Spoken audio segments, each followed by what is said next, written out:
Hi, Neil from Advanced Ball Striking here. Now I was just wondering how much I could ABS my brand new Stealth driver just by making one simple change. Now that might seem a bit crazy, but there is a lot you can do just with one change. So I've got a Persimmon driver here, which is it's about 13.25 ounces. So that's just a standard Persimmon driver. It's not an ABS Persimmon driver. So my Stealth is 11.25 ounces, so 2 full ounces lighter. So where's the difference now? If you weigh the head of a modern driver, 7 ounces.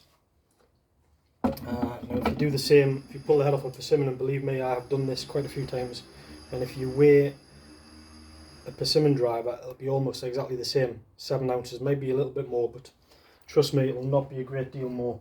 Now the grips haven't changed much. Modern grip is about 52 grams, which is a little bit less than 2 ounces. An old-fashioned grip, almost exactly the same. So you've got roughly 7 ounces in the head, roughly 2 ounces in the grip and the grip tape, and the rest is in the shaft. Now a 60-gram shaft is about 2 ounces, but a steel shaft is about 4 ounces, 4.2 ounces. So just making one change, switching a graphite shaft, which is 60 grams, for a steel shaft, is going to bring the club almost up to an identical weight as an old Persimmon. So I've bought myself a new adapter, exactly the same as the old one. That cost £10. Got a steel shaft which I've already trimmed. I've done all the trimming from the tip to make it stiffer, to make it as stiff as possible. And I've just got an old split grip here. I'm not actually going to fit this yet, but let's see what we've got. So grip, old grip, shaft, new adapter, and the head on, and that's 13.2 or 13.25 ounces, which is exactly the same as this Persimmon. Yeah, pretty much exactly the same.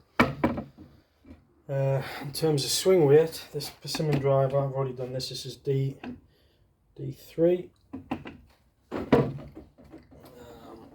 and this Stealth driver with a steel shaft in exactly the same length as the other one. I'd already cut it down by about an inch. I'd already tipped it because I thought it was a bit long. This is now D7,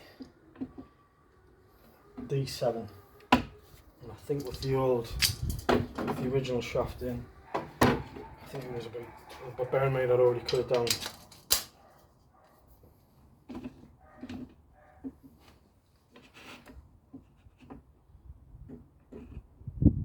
Yeah, that's barely D1. So quite an inexpensive thing to do. It's about £25 for a steel shaft. It's about a tenner for the adapter, tenner for a grip. Do all the trimming from the tip, put it all together, and you've got, roughly speaking, the same weight as an old Persimmon driver. If you want to go further, you can buy these weights that go in the back. But looking at that, you're not going to get much of a weight in the back here. I guess that's a 10 gram weight. You may get that to 16, so you can go a little bit more with a few weights, which is going to cost a few quid. So yeah, so you can ABS them up in terms of weight just by changing the shaft. Now I know everyone's going to be thinking, well hang on, we like flat drivers. It's not going to be flat, Neil.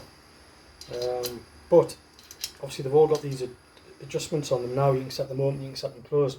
And if you think about it, 10%. If you flatten a club with 10 degrees loft, or 9 degrees loft, 10%. If you flatten them by 10 degrees, all you're doing is moving it about a degree open, because 10% of 10% is 1%. So flattening it only moves at 1 degree open. So 9 degrees of 9 degrees would be the same as 10%. 10%. Be 1 degree open. So if you set this 1 degree open, because it's got a bulge and roll face on it, it's not a perfectly flat face. You're gonna have roughly speaking the same effect as flattening it by 10 degrees. So buy a new adapter, buy a steel shaft, put it all together, cost 50 quid, probably $60 or whatever. You're well on your way. Now I'm not saying this is perfect, but it's a way that people, I think anybody could do this at home. All you're going to need is something to cut the shaft. You could use a hacksaw for that. I mean, I've obviously got a chop saw. Most people can manage to fit a grip. $50, $60, 50, 60 pounds, you're well on your way.